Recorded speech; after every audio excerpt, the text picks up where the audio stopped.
చిన్నతనంలో ఒక నడివయస్కుడు ఒక పాప నుంచి సహాయం పొందాడు.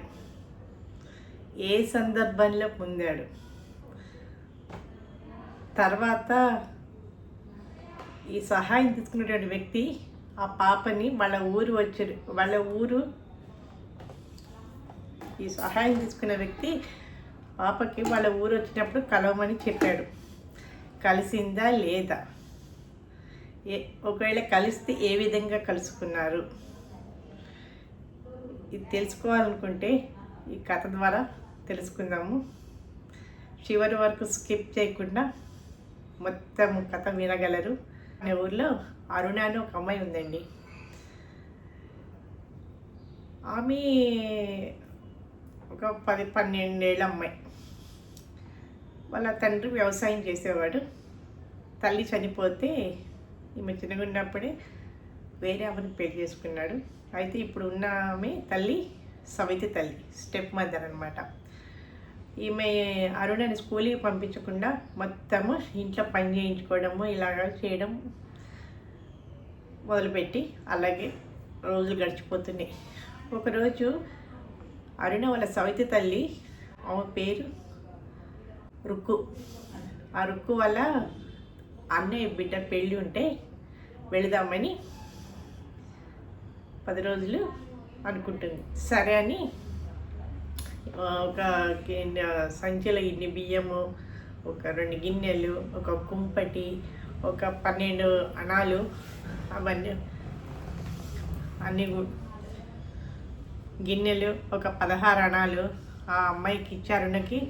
నేను ఊరు వెళ్ళొస్తా పెళ్ళికి, 10 రోజుల తర్వాత వస్తాను.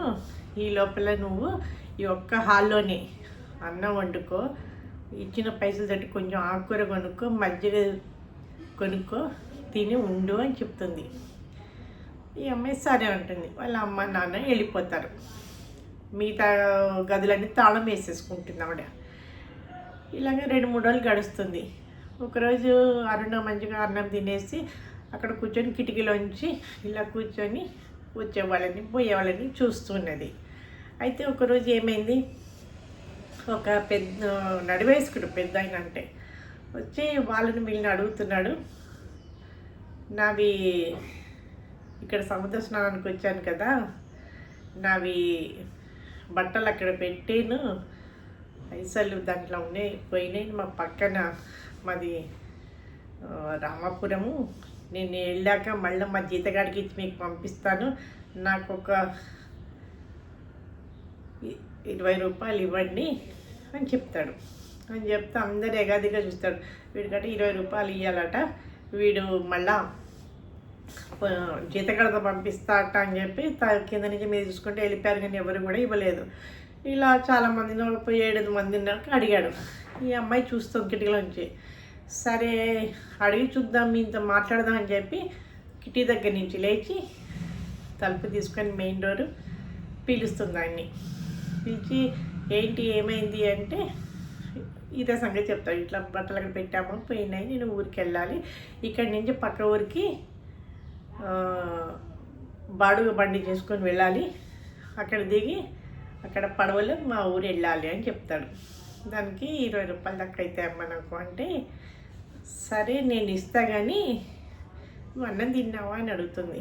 లేదమ్మా తినలేదు అంటాడు. నేను పెడతారా అని చెప్పి రూమ్లోకి తీసుకువచ్చి హాల్లోకి, ఆల్రెడీ సాయంత్రానికి ఇంత అన్నం మిగిలింది ఆమెకి. అన్నము కొంచెం మంచిగుండా పోసి అతనికి పెట్టింది. అతను మంచిగా ఏంటమ్మని పేరేంటి అన్ని వివరాలు మాట్లాడాడు. అమ్మాయి అన్నీ చెప్పింది.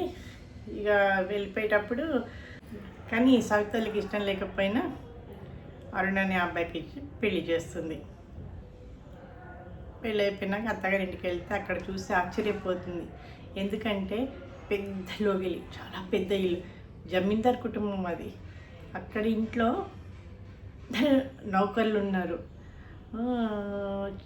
అడుగడుగున నౌకర్లే. ఈమెని కాలు కింద పెట్టనీయకుండా చూసుకుంటుంది వాళ్ళ అత్తగారు. పని మనుషులు ఎక్కడొక్కడ.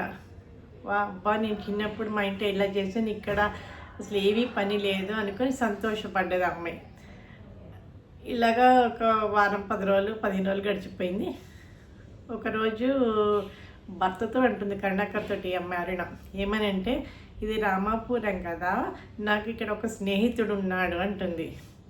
కరుణాకర్ ఇక్కడ నీకు స్నేహితుల, నువ్వు ఎప్పుడైనా వచ్చావా ఇక్కడికంటే రాలేదంట. నీకు ఎలా పరిచయము, ఎందుకు పరిచయం అయ్యాడు, ఎలా పరిచయం అయ్యాడు చెప్పు కాస్తా అంటాడు. అంటే అప్పుడు జరిగిన విషయం అంతా చెప్తుంది.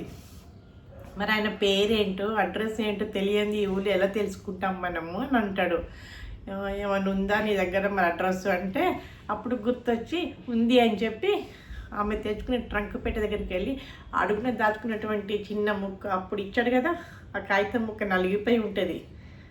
అది అని 13 సంవత్సరాలు అయిపోయి నలిగిపోయి ఉంటుంది. అది పట్టుకొచ్చి ఇస్తే నలిగిపోయి ఉంటుంది. ఇలా మధ్య ఓపెన్ చేసి చూస్తాడు. దాంట్లో ఏముంటుంది, పరంధామయ్య అని ఉంటుంది. పరంధామయ్య అంటే నవ్వుతాడు. ఏ పరంధామయ్య ఎవరో కాదు, మా నాన్నే నీకు ఫ్రెండ్ చిన్నప్పుడు అంటాడు. అవునా అని ఆమె కూడా సంతోషపడుతుంది. కానీ కోడలతో ఎప్పుడు మాట్లాడి పెళ్ళి నాకు ఎందుకు అంటే, వీళ్ళ ఫ్రెండ్కి ఒక బిడ్డ ఉండేది. ఆ బిడ్డని కొడుకు చేసుకోవాలని చాలా ఆరాటపడ్డాడు పరంధామయ్య. ఆరాటపడితే ఈ కొడుక్కి చూద్దామని చెప్పి వాళ్ళు ఊరు వెళ్తారు, ఈ అరుణ వాళ్ళ ఊరికి. వెళ్తే అక్కడ అమ్మాయి అతిగా అన్ని నగలేసుకొని చాలా ఆడంబరంగా ఉండి ఏది అడిగినా చాలా పొగరుగా సమాధానాలు చెప్తుంటే ఈ కరుణాకర్కి నచ్చక వెళ్ళిపోయాడు. వెళ్ళిపోతున్నప్పుడు ఈ అరుణ అక్కడ కనిపించింది దారిలో. అప్పుడే అడ్రస్ అడిగాడు అనమాట. సో అందుకని ఇక్కడ పెళ్ళికి మాట్లాడడానికి వాళ్ళ తల్లి మాత్రం వచ్చింది, తండ్రి రాలేదు. ఎందుకు ఆయనకు కోపం అంటే, డబ్బు కోసం కాదు, ఫ్రెండ్ దగ్గర స్నేహితుల దగ్గర ఆయన మాట పోయింది, నీ బిడ్డ నా కొడుకు చేసుకుంటాను అన్న మాట పోయింది అనే బాధతోటి కోపంతో అనే బదులు బాధతోటి ఉన్నాడు. అందుకే పెళ్ళికి కూడా మాట్లాడని కూడా పోలే. మొత్తానికి వీళ్ళిద్దరు ఇష్టపడి పెళ్లి చేసుకొని వచ్చారు అమ్మాయిని. భార్యని తీసుకొని నాన్న దగ్గరికి పోతాడు. నాన్న ఈ చిట్టి చూడని ఇస్తాడు. ఇది చూస్తే నీకు ఆయన గుర్తొస్తుందని అడుగుతాడు. చూస్తాడు, దాని మీద తన పేరు అవన్నీ రాసి ఉంటుంది. కళ్ళజోడు పెట్టుకొని ఈ అమ్మాయిని ఇట్లా ఇట్లా చూస్తాడు కానీ గుర్తుపట్టలేడు. ఎందుకంటే మరి 13 ఏళ్ళ తర్వాత ఈ అమ్మాయి పెద్దగా అవుతుంది కదా. అప్పుడేమో 9-10 ఏళ్ళ పిల్ల, 8-9-10 ఏళ్ళు. ఇప్పుడేమో 22, 23 ఉన్న పిల్ల. మరి తేడా వచ్చింది, గుర్తుపట్టలేడు. అవునా అంటే అప్పుడు అమ్మ గుర్తొస్తుంది ఆయనకి. అవును, అప్పుడు నాకు ఇలా సహాయం చేసింది నువ్వేనా అమ్మా అని చెప్పి గుర్తుపడతాడు. అప్పుడు ఆయనకి ఆనంద బాష్పాలు ఇలా రాలుతాయి. ఎందుకు అంటే, ఇంత దానగుణం ఉన్న, ఇంత మంచి వ్యక్తిత్వం ఉన్న అమ్మాయి నాకు కోడలుగా దొరికిందని అప్పుడు మనస్ఫూర్తిగా చాలా సంతోషపడ్డాడు. ఈ అమ్మాయి కూడా చాలా సంతోషపడ్డది. చిన్నప్పుడు ఫ్రెండే తనకి ఇప్పుడు మామగారు అయినారని చెప్పి చాలా సంతోషపడ్డది. చూసారా, మనము ఎప్పుడైనా మంచి పని ఒకరికి చేస్తే ఆ భగవంతుడు మనకి జీవితంలో ఒకటి చూపిస్తాడు మంచిది. మనం ఒకరికి సహాయం చేస్తే మన కష్ట సమయంలో భగవంతుడు ఎవరినో ఒకరిని చూపిస్తాడు. ఆ ప్రాబ్లం సాల్వ్ కావడానికి కానీ, లేకపోతే మనకి సహాయం చేయడానికి కానీ ఒక మనిషిని చూపిస్తాడు. కాబట్టి మనం కూడా దానగుణము, మంచితనము, ఓర్పు, సహనం ఇవన్నీ కూడా పిల్లలకి నేర్పించాలి, మనకి ఉండాలి. ఈ కథ మీ అందరికీ నచ్చింది అనుకుంటున్నాను. ఇలాంటి కథల కోసం సబ్స్క్రైబ్ చేయగలరు, లైక్ చేయగలరు, షేర్ చేయగలరు. ఇంకొక కథతో మీ ముందు ఉంటుంది. స్టోరీస్ బై కవి.